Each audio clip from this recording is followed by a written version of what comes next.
हे तुला हे का आता सांगतो या वर्षी महिनाभर माझ्याकडे राहायचंय. आताच्या आता रेल्वेचं रिझर्वेशन करून टाक.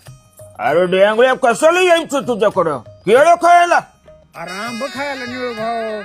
अरे बाबा तुझ्यात फक्त केळीच आहेत, आंब कुणाचं आणतो आता? ए गाई म्हण्या तुला माहितीये का आता काय पहिले राहिलं वे तवा आज्याने आंब लावायचं नातरुंडाने खायचं. अरे गाय म्हण्या आता 3-4 महिन्यात आंब लावायचं आणि लगेच आंब खायचं.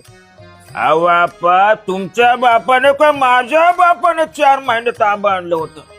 अरे तुझ्या बापाने नाही आणि माझ्या बापाने नाही, त्या उरळी कांचनच्या डोंबे नर्सरीवाल्याने करून दाखवले हे. अरे तुझ्या आईला. हो आणि हो रट्ट्याचे रट्टे उच्च उच मला आंब दिले ते 2-3 महिने झालं लावून. आणि हो आता महिन्याला त्याला आंब लागले तर या. खरं म्हणतो का काय? हो त्याच्यामुळे म्हणलं महिन्याने तू माझ्याकडे आता रिझर्वेशन करून ठेव. हे वर्षी उन्हाळाभर कचून आंब खाय माझ्याकडे यायचंय. केसर हाय, रत्नागिरी हाय, हापूस हाय, कलम हाय, कसला पाहिजे तसला हाय बघ. काय सांगतो? हो आणि भली मोठी तुला सांगतो त्याच्याकडे टरकणीच आहेत की आंब्याची बाग आहे ती. आणि तुला जर 2 आणि 4 एकर जर लावायची असेल का नाही हा तर त्यांचीच माणसं आहेत, त्या टरकत आंब घेऊन लावून पुन्हा आंब लागूस तर त्याला मागणं दर्शन करते ती. ज्या आईला मार्गदर्शन म्हण किंवा. हो त्याच्यामुळे तुला बी लावायची असली 2-4 एकर बाग तर त्या डोंबेवाल्याला फोन करतो, नंबर देतो.